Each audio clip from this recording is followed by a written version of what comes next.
건축위원회 헌신예배이기 때문에 조금 말씀을 바꿔서 전해보려고 합니다. 여러분, 이스라엘 백성들이 애굽에서 나왔죠. 그걸 구원받았다라고 얘기하는 데는 여러 가지 좀 해석이 필요합니다. 이스라엘 백성이 애굽에서 나온 건 해방이죠. 주권을 빼앗겼다가 민족이 해방을 받은 거죠. 이스라엘 백성이 애굽에서 나온 걸 구원받았다고 표현하는 이유는 뭘까요? 그냥 나온 게 아니라 유월절 어린 양의 피가 문설주 좌우 임방에 발린 집만 나온 겁니다. 애굽은 장자들이 다 죽었잖아요. 근데 이스라엘 백성들은 문설주 좌우 임방에 발린 유월절 어린 양의 피가 곧 예수 그리스도의 십자가 보혈을 믿고 나온 것이 되니까, 그래서 이스라엘 백성이 애굽에 나온 것은 구원받은 것이다, 그렇게 표현을 하죠. 구원받은 백성들이 바로 천국 가는 것이 아니라 양육받고 훈련받는 기간이 필요했는데, 그것을 광야 40년 여정으로 생각하죠. 광야 40년을 스데반 집사님이 광야 교회다 그랬으니까, 여러분과 저가 구원받은 것은 유월절 어린 양을 통해서 애굽에서 나온 겁니다. 그죠? 그리고 지금 광야 교회 여정에 있는 거죠. 그리고 요단강을 건너서 천국에 가는 것은 이제 하나님 나라로 가는 것을 상징하는데, 그렇다면 지금 교회 생활, 신앙 생활을 하는데 이 과정에 하나님의 사람으로 살아갈 수 있도록 인도한 분이 그 당시에 모세입니다.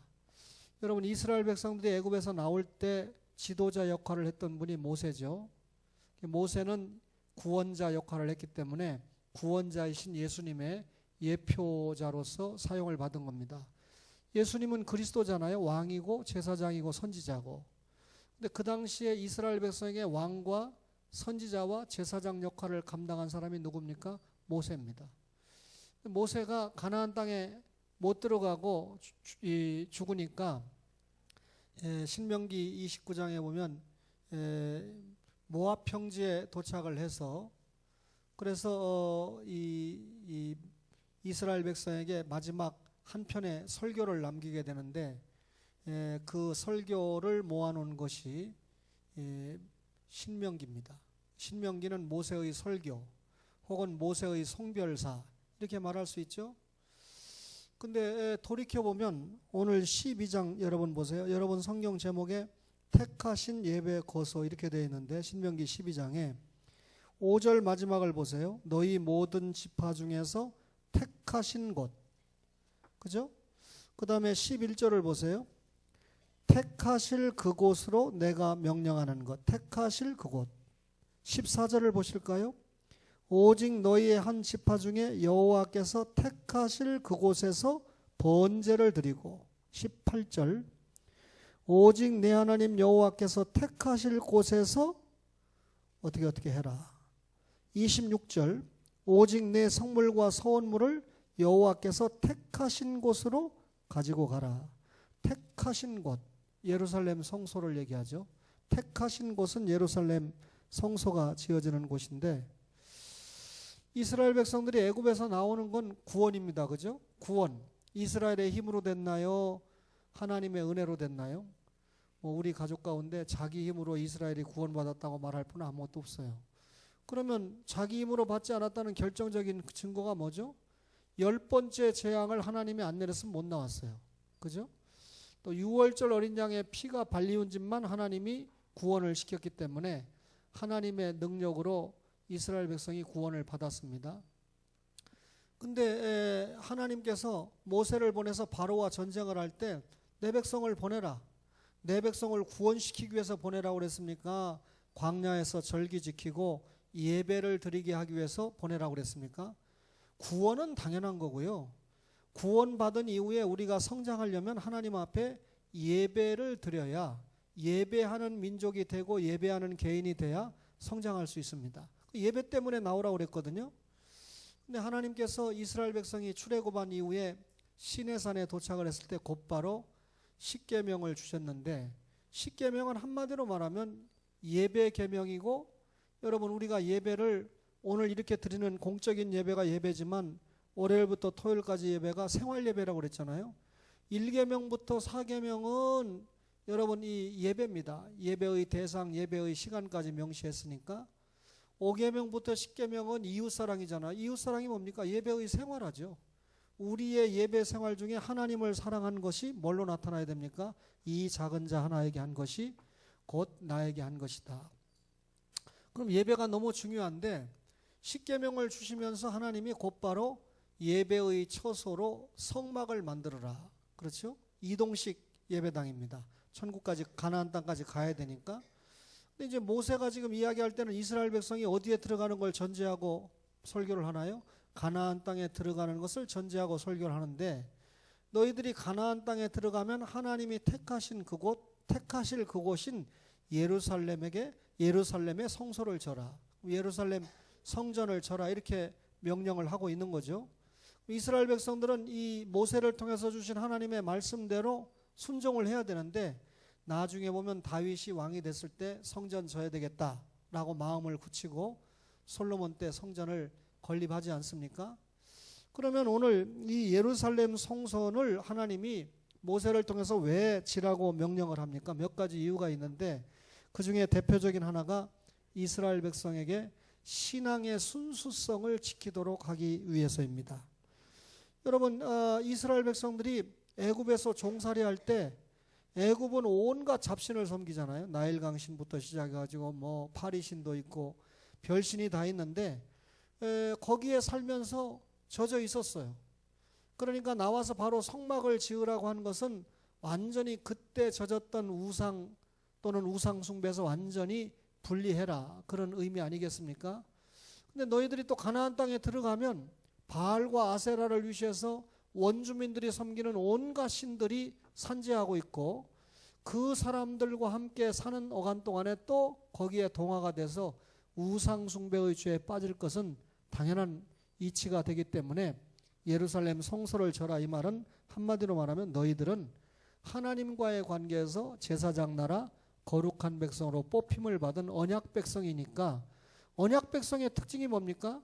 하나님 절대 신앙을 사수하는 거예요. 따라서 다른 것에 절대 눈독 들이지 말고 오직 하나님만 섬기는 신앙의 순수성을 유지하게 하기 위해서 예루살렘 성전을 지어라 그 말이죠. 두 번째는요, 예루살렘 성소를 지으라고 하는 것은 계시 의존 신앙을 사수해라 그 말입니다. 그러면 단순히 이스라엘 백성이 하나님 앞에 신앙의 순수성을 지킨다. 그럼 무슨 신앙이냐? 계시 신앙이라는 거죠. 오전에 제가 잠깐 언급했지만 기도하는 분들이 기도를 열심히 해서 성경은 잘 모르고 하나님 앞에 기도를 열심히 해서 자기가 하나님을 만났다 간증합니다.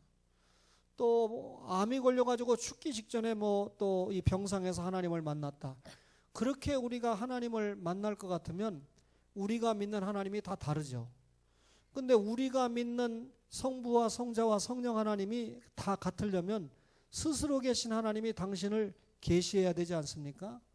그러면 이 하나님께서 임재하시는 장소, 이스라엘 백성을 만나주는 장소가 어디입니까? 성막 성소입니다. 따라서 너희들이 예루살렘에 성소를 지면, 예루살렘 성전을 지면 그곳에서 하나님이 이스라엘 백성을 만나주고 그리고 그곳에서 하나님께서 이스라엘 백성에게 말씀을 전해주겠다. 그런 의미잖아요. 여러분들이 오늘날 이 신앙의 순수성을 위해서 교회에 오면 교회 와서 저에게 세상 정치 이야기를 듣습니까? 아니잖아요. 하나님의 말씀을 제가 사도나 선지자는 아니지만 하나님이 그 기능을 맡긴 목사를 통해서 여러분에게 하나님의 계시를 들려주는 겁니다. 따라서 이스라엘 백성들이 성소를 사수해야 되는 이유는 신앙의 순수성을 보존할 뿐만 아니라 계시 절대 신앙을 유지하기 위해서입니다. 다른 거 듣지 말고 하나님의 말씀에. 그런데 오늘날 좀 길게는 얘기 안 하겠지만 잘못 교회를 가면 하나님의 계시를 듣는 게 아니라 내가 보고 목사 말, 쓸데없는 말, 세상 얘기, 인터넷 얘기 등등 들으니까 참 답답하죠. 제 아내하고 며칠 전에 가정에서 기도하면서 이런 얘기를 했습니다. 웬만하면 요즘 한국의 사람들이 분당의 어느 교회를 좋은 교회라고 얘기합니다. 교회가 부흥도 했고 목사님의 말씀도 좋다. 거기는 부흥도 했고 목사님의 말씀도 좋다 그러니까 우리 제 아내하고 제가 그 설교를 한번 계속 들어보자 그랬는데 제 아내는 조금 한두 번 열심히 듣더라고요. 저는 조금 듣다가 복음이 전혀 없네. 그 설교가 좋다고 그랬는데 그렇게 하고 마는데 복음이 전혀 없는 건 아니죠. 제가 기대했던 것만큼 복음이 안 나오는 거죠. 제 아내가 세 번째 듣더니 당신 말이 맞다고 이제 그 설교 듣지 말자. 저희 부부가 교만하지 않아요. 말씀 봐놓고 말씀 얘기를 안 하는데요. 세상 돌아가는 이야기하고 자기 지혜로 설교를 하는데 요즘은 그렇게 해야 교인들이 모이는 것 같아요. 저도 61갑을 기준으로 해서 그때까지 하나님이 변화를 안 주시면 변해볼까 생각 중인데 장로님들이 수용을 안 할 것 같아요. 우리 교회는 장로교회니까 계시 의존 신앙을 사수하도록 예루살렘 성소를 명령했습니다. 근데 여러분 조금 전에 제가 신앙의 순수성 강조, 계시 의존 사색 사수, 또 하나가 뭡니까? 예루살렘 성소를 명령하는 것은 유일신 수호입니다. 여러분 이스라엘 백성들은 여호와 절대 신앙 아닙니까? 그렇죠? 이스라엘 백성들이 지금 결과적으로 누구를 안 믿은 거죠? 성자 예수님을 안 믿은 거잖아요. 그죠? 성자 예수님 십자가에 믿기는 그냥 죽였잖아요. 그 후손들이. 그런데 아담이 범죄 타락했을 때 하나님은 자기에게 직접 나오면 죄 때문에 죽는 겁니다. 누구를 통해서 나오게 만들어놨죠? 예수 그리스도를 통해서 오도록. 창세기 3장 15절과 21절에. 그러면 반드시 예수 그리스도를 믿고 하나님 앞에 나아가야 되는데 지금 이스라엘의 문제는 예수님을 믿지 않기 때문에 결국 자기들이 성부 하나님을 믿는다고 해도 아주 어린애 말로 공갈인 거죠. 지금. 그러나 역사적으로 볼 때 이스라엘 백성들은 여호와 절대 유일신 신앙을 사수해야 되는데 적과 꿀으로는 가나안 땅에 가면 아까 말씀드린 대로 온갖 이방신들이 자리 잡고 있습니다. 대표적인 신이 바알이고 아세라고, 모압 같은 경우는 이 그모스 신이 있고, 그렇죠? 또 밀곰 신이 있고, 이러니까 이것에서 절대 구별을 시키기 위해서 예루살렘 성소를 지으라 그랬습니다. 제가 오늘 강조하고 싶은 것은 예루살렘 성소를 지으라라고 하는 것은 이스라엘 민족의 단일성을 유지하라는 겁니다. 여러분 이스라엘 민족의 단일성을 유지한다. 이스라엘 민족이 혈통적으로 단일성을 유지하는 걸 얘기합니까? 이스라엘 백성은 어머니가 이스라엘 백성이고 아버지가 이방인이면 이스라엘 백성으로 인정해 주잖아요. 그러니까 혈통적인 문제가 아니라 신앙적인 문제에서의 단일성인데 보통 우리가 이스라엘 백성을 세 가지로 생각하는데 히브리인 혹은 이스라엘인 혹은 유대인 이렇게 부릅니다. 근데 여러분 엄밀하게 말하면 히브리인의 조상은 아브라함인데 그러면 아브라함의 자손은 전부 히브리인이냐? 아니죠. 아브라함이 하나님 앞에 약속받은 사라를 통해서 난 이삭 라인이 히브리인이지 아브라함이 하갈을 통해서 난 이스마엘은 히브리인이 아니고 오히려 이방인이라 하고 오늘날 아랍인이라 하지 그 사람들을 우리가 히브리인이다 이렇게 말하지 않잖아요. 그러니까 강을 건너왔다는 히브리인이 아브라함으로 출발하는 건 맞지만 아브라함의 혈통을 타고 온 게 전부 히브리는 아니라는 생각을 가져야 됩니다. 그러면 이스라엘은 이 아브라함의 후손 가운데 이삭, 야곱이 하나님과 야복강가에서 씨름하다가 얻은 이름이 이스라엘이잖아요. 그러면 그 야곱의 후손은 전부 이스라엘이냐 할 때 여러분 이 야곱의 형제가 누구죠? 에서입니다. 에서와 야곱인데 이 쌍둥이 가운데 야곱이 차자인데 하나님 앞에 선택받은 라인이 되지 않았습니까? 만약에 우리가 야곱을 이스라엘의 시조라고 한다면 야곱의 형제인 에서의 후손도 이스라엘로 봐줘야 되는 거 아닙니까? 같은 배에서 나왔고 같은 형제고. 근데 에서는 에돔족을 이루었죠.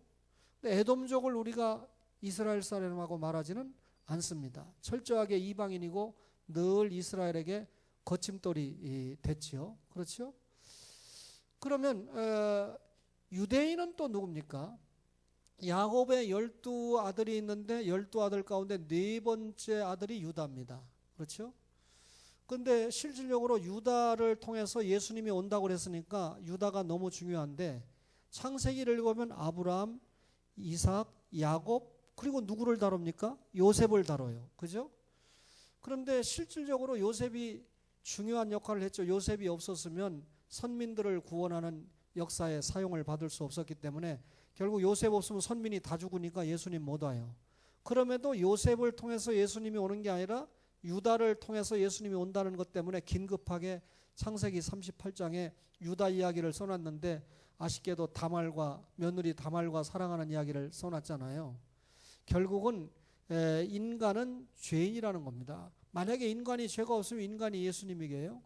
그러나 이 죄인을 사랑하셔서 하나님은 구속 역사를 이루어 가시는데 결국 이 유다를 통해서 예수님이 온다고 약속을 했고 유다 지파 가운데 다윗 왕가를 통해서 예수님이 오는 것이 구약의 약속인데 언약을 준수하지 못하다가 결국 이스라엘 나라가 망합니다. 그래서 남쪽 유다, 북쪽 이스라엘로 솔로몬이 죽고 난 다음에 갈라지는데 저는 어렸을 때 예수 믿으면서 아니 이스라엘이 정통 왕가인데 왜 남쪽 유다, 북쪽 이스라엘, 근데 성경을 읽어보면 저는 이제 이스라엘이 정통 왕가죠. 제 생각에. 성경을 읽어보면 이스라엘 왕들은 전부 나쁜 놈들이고 남쪽에는 조금 뭐 히스기야나 괜찮은 사람이 있고 왜 그렇지? 교회에서 가르쳐야 되거든요. 목사님이 가르쳐야 되거든요. 한마디만 해줬으면. 그러니까 예수님이 유다 지파에서 오고 유다 지파로 이루어진 나라가 남쪽이고 북쪽은 10지파지만 유다 지파가 없어요. 남쪽이 유다와 베냐민 지파. 또 솔로몬의 적자인 르호보암이 세운 나라가 북쪽이 아니고 남쪽 유다고 북쪽은 여로보암, 정적인 여로보암이 세운 나라잖아요. 그렇게 교회에서 저에게 가르쳤다면 제가 금방 어렸을 때 성경을 더 이해하고 더 깊게 깨달을 수 있었을 텐데 그런 게 없었습니다. 여러분 지금 깨달은 분 있습니까? 남쪽 유다가 정통 왕가예요. 이유는 예수님의 직계 조상이 될 유다 지파들이 세운 나라가 남쪽 유다이기 때문입니다. 북쪽 이스라엘은 망했습니다. 남쪽 유다가 북쪽 이스라엘은 사마리아 사람이라고 해서 사람 취급 안 하잖아요. 상대도 안 하잖아요. 같은 민족인데. 왜 그랬습니까? 아수르에 망하고 난 다음에 완전히 신앙도 잃어버리고 혈통도 잃어버렸다고 생각하기 때문에 개같이 취급하고 상대를 안 했잖아요. 지그들은 바벨론 포로 생활 70년 하고 페르시아의 고레스가 돌아가도 좋다. 그러니까 에스라 1장에 오면 약 5만 명이 돌아오는데 1차로 돌아오는 5만 명이 유다 지파입니다. 그래서 1차로 돌아온 사람들의 대다수가 유다인이기 때문에 그 다음부터 이스라엘인 히브리인에게 붙여진 또 하나의 이름이 유대인이 된 겁니다. 그러면 여러분 지금까지 여러분들이 설명받은 이스라엘 사람 또 히브리 사람, 이스라엘 사람, 유대 사람은 분명히 같은 겁니까? 다른 겁니까? 엄밀하게 따지면 다른 겁니다. 엄밀하게 따지면. 그런데 우리가 같은 걸로 보는 이유는 뭐라고 그랬죠? 이스라엘 사람이 됐든 또 히브리 사람이 됐든 유다 사람이 됐든 다 누구를 섬기는? 하나님을 섬기는 민족이다. 종교 공동체다. 신앙 공동체다. 거룩 공동체다. 사명 공동체다. 여기서 같은 겁니다. 그죠? 그러면 한마디로 말하면 이들이 믿음이 같은 겁니다. 그러면 그 히브리인이나 이스라엘인이나 유다인이 믿음이 같은데 무슨 믿음이냐? 히브리인이 갖는 믿음은 뭐냐? 여러분에게 제가 피상적으로 설명 안 하고요.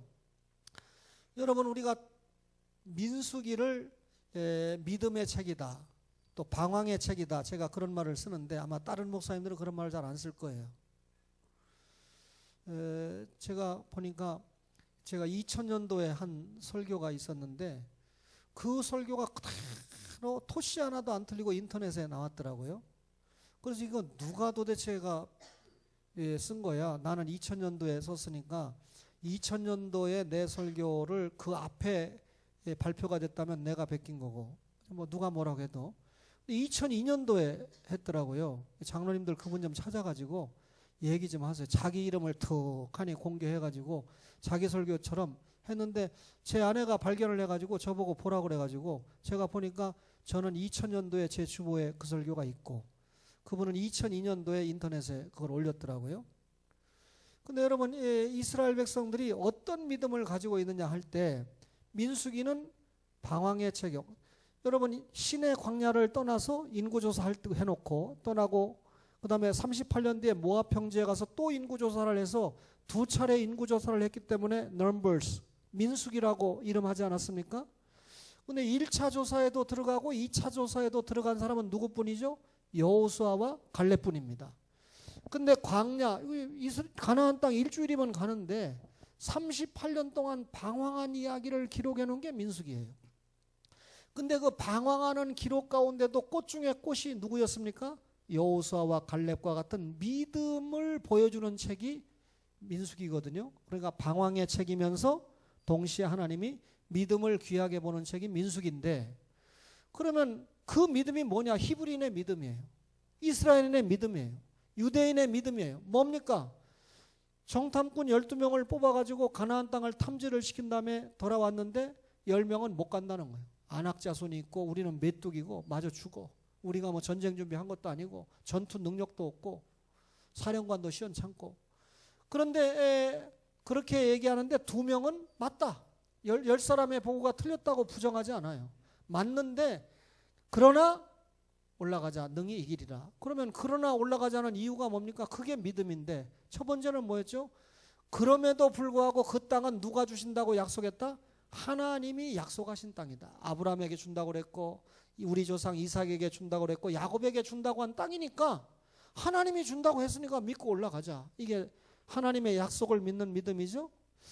그 다음에 두 번째는 하나님의 인도를 믿는 믿음이었어요. 그죠? 야, 하나님이 우리를 애굽에서 나오게 하시고 나왔다고 금방 구원받았다고 끝나게 아니라 구름기둥 불기둥으로 홍해를 육지같이 건너게 하고 만나와 메추라기를 주시더니 또 생수, 반석에서 생수를 주시고 아말렉과의 전투에서도 이기게 하시고 지금까지 인도하지 않았느냐? 가데스 바네아까지 지금까지 인도하셨는데 그거 뭐 우리는 메뚜기고 안악자손이 있다고 해서 그거 못 올라가는 게 아니라 지금까지 인도하신 하나님이 앞으로도 인도하실 것이다. 이거 믿는 게 히브리인의 믿음 아니겠어요?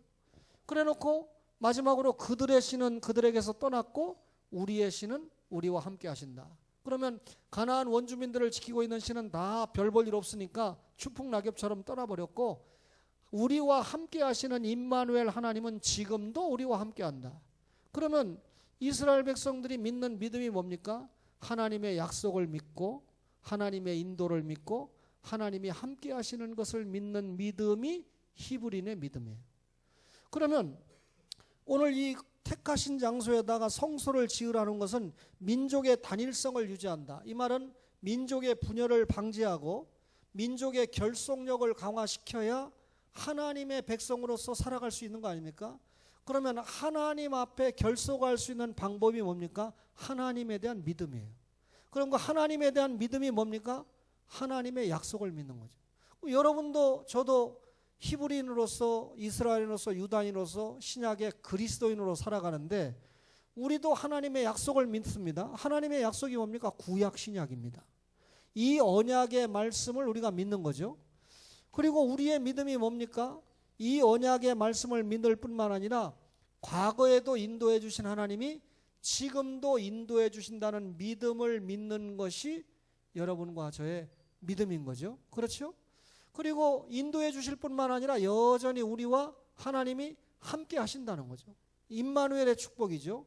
하나님이 우리와 함께 하신다는 걸 믿는 믿음이 히브리인들이 갖는 믿음인데 이 믿음을 통해서 민족의 단일성을 유지하는 비결은 예루살렘 성소를 만들고 그것을 중심으로 해서 하나님을 만나고 그것을 중심으로 해서 하나님의 말씀을 받고 그것을 중심으로 말미암아 하나님을 섬기고 그렇죠? 그래서 성소를 지으라고 한 겁니다. 마지막으로 여러분 구약에 나오는 모든 제도나 인물이나 사건은 누구를 이야기하는 게 목적입니까? 이 성경은 곧 나에 대해서 예수님을 이야기하는 게 목적입니다. 그러면 얼마 전에 여러분들이 성전에 대한 말씀을 들었지만 솔로몬 성전 7년 동안 지었어요. 수르바벨 성전 4년 동안 재건을 했습니다. 그 다음에 이 솔로몬 성전은 주전 20년에 시작을 해서 9년 만에 외장을 다 끝냈어요. 그리고 이 예수님이 주전 4년에 오시고 예수님이 그 성전이 멸망한다고 예언하실 때가 46년 동안 지은 때이기 때문에 AD 26년에서 27년 사이입니다. 그래서 성전 3일 헐어버려라, 내가 3일 만에 짓게, 일으킬게. 그러니까 이 바리새인들이 뭐라고 합니까? 야, 46년 동안이나 지금 지었는데 집까진 게 뭔데 3일 만에 진다고 하느냐. 그래서 여러분, 성전을 무너뜨리는 건 예수를 무너뜨리는 거니까 십자가에 못 박는 거고, 3일 만에 예수님이 진다는 건 하나님이 권능으로 3일 만에 부활시킨다는 십자가와 부활의 진리를 성전이 얘기하는 거니까, 요한복음 2장에 예수님이 성전된 자기 육체를 가르치는 것이라 그렇게 말씀하지 않습니까? 근데 실질적으로 이 헤롯이 지은 성전은 83년 동안 지었으니까 결국은 63년에 완성했거든요. 63년에 완성했는데 예수님이 26, 7년경에 야, 그거 돌 하나도 남지 않고 망한다. 니들 그따위로 신앙생활로 예수 안 믿으니까. 그랬는데 완성된 지 7년이 지난 AD 70년에 로마의 디도 장군을 보내가지고 성전을 완전히 허물어 버리지 않습니까? 그렇죠? 여러분, 예수님의 말씀은 신구약 66권 말씀은 1.1획도 틀린 게 없어요. 지금까지 다 연구해본 말씀대로 다 됐죠. 이제 뭐만 남았습니까? 그 재림만 남지 않았습니까? 그렇다면 예루살렘 성소를 져라, 이 말은 민족의 단일성, 믿음을 유지하는 백성으로 남아야 된다. 여러분과 저에게 초원 예배당이 있기 때문에 이 예배당을 중심으로 말 안 해도 주일 되면 모입니다. 예배 드린다고. 수요일 되면 모이고 새벽 되면 모입니다. 그죠? 요즘 새벽 기도를 하면서 평균 연령을 보니까 제가 제일 젊어요. 설교하는 제가. 사실은 제 아내가 제일 젊지만 뭐 전도사님도 저보다 약간 누님이니까, 거기다 장시원 누님, 윤군자 누님, 20년 동안 저랑 새벽기도 20년이 뭐예요? 같이 23년째 하고 있는 최남순 누님, 그죠? 제가 엊그저께 처음으로 여쭤봐서 연세가 어떻게 됐습니까? 그러니까 저요 84시요 그러시더라고요. 거기다 요즘 또 한정자 집사님이라고 하는 분이 한 분 오랫동안 같이 새벽기도를 하고 있는데 그분도 저한테 한참 누님이에요. 오해하지 마세요. 이렇게 되다 보면 앞으로 새벽기도는 또 어떻게 되는가 하는 어떤 마음의 염려를 가지고 있습니다만, 어쨌든 새벽에도 모이고 수요일도 모이고 주일도 모이는데 약속된 시간에 말 안 해도 모이거든요. 그래서 하나님 말씀 받고 찬송하고 기도하고 계속해서 영적으로 우리가 예배를 통해서 자신의 경건을 함양하고 있지 않습니까? 이게 예루살렘 성소를 짓는 목적 가운데 하나입니다. 마지막으로 여러분, 이 예루살렘 성소를 짓는 목적은 여러분 예수 그리스도를 믿고 깨닫게 하기 위함이죠. 조금 전에 말씀드린 대로 구약의 모든 제도나 여러분 인물이 예수님을 말하기 위한 것처럼 솔로몬 성전과 예루살렘 성전인 솔로몬 성전과 스룹바벨 성전과 헤롯 성전은 결국 누구를 미리 보여주는 겁니까? 예수 그리스도를 미리 보여주는 겁니다. 그러면 3일 만에 헐어라 3일 만에 세우겠다, 십자가와 부활을 믿으면 우리가 구원이죠. 그러면 여러분, 구원받을 성도를 뭐라고 그랬습니까? 성경에 하나님이 핏값으로 산 것이다. 여러분과 저를 자기 아들을 내주고 우리를 샀다. 거듭 말씀드리지만 얼마나 귀한 존재입니까? 제가 어느 학생에게, 엄마 학생에게 아들이 있냐 그러니까 아들이 있대요. 그럼 내가 서울 특별지를 다 줄 테니까 아들의 목숨을 내놓겠느냐 그러니까 팔짝 뛰더라고요. 그렇지 못한다는 거예요. 그래놓고 오히려 나한테 물어요. 교수님 같으면 서울시 주면 아들 내놓겠습니까? 그래서 나는 더 팔짝 뛰었죠. 내가 며느리한테 맞아 죽을 일 있습니까? 팔짝 뛰었죠. 그 얘기는 뭡니까? 반대로 얘기하면 우리는 팔짝 뛰는 일인데 하나님은 더 팔짝 뛰실 일 아니겠어요? 독생성자 외아들 예수를 우리의 죄값으로 이 땅에 내서 십자가에 못 박아 죽여야 되니까 얼마나 참 하나님이 힘든 결정입니까? 그러나 하나님이 우리를 사랑하셔서 사랑하는 독생성자를 우리를 위해서 값으로 내줬다. 그러면 하나님이 정말 우리를 얼마나 사랑한다는 겁니까? 따라서 예루살렘 성소는 예수 그리스도를 보여줌과 동시에 예수 그리스도를 보여주는 목적이 뭡니까? 그를 믿고 영생, 그를 믿고 하나님의 일꾼으로 회복. 그러면 여러분과 저 예수 믿고 영생, 구원은 아주 확보한 겁니다. 그런데 그 예수님을 어떻게 믿고 그 예수님을 위해서 어떤 일을 했느냐가 여러분 우리에게 하나님 나라 일꾼으로 살아가는 것 아니겠습니까? 그래서 성령 충만, 은사 활용, 기독교 윤리를 실천하면서 살자 하는 말씀을 거듭 말씀을 드렸죠. 뭐 직접적으로 말하면 빛과 소금의 생활을 해야 된다, 이렇게 말씀을 드리지 않았습니까? 오늘 여러분 이 성소, 택하신 예배 처소를 통해서 이스라엘 백성은 성장하고 성숙해야 됩니다. 하나님 나라 일을 감당해야 됩니다. 동일하게 오늘 여러분과 저가 초원교회당이라고 하는 이 교회를 통해서, 이게 성전은 아니지만 우리 성전된 우리가 머무니까 그런 의미에서 성전이라고 말할 수 있어요. 건물 자체에 비중을 두지 않지만 여러분 우리가 예배할 공간이 필요하고 교육할 공간이 필요한데, 이 성소에서 우리가 예수 그리스도를 통한 믿음을 확신하고 주님이 원하는 하나님 나라 일을 해나간다는 것이 얼마나 귀한 일입니까?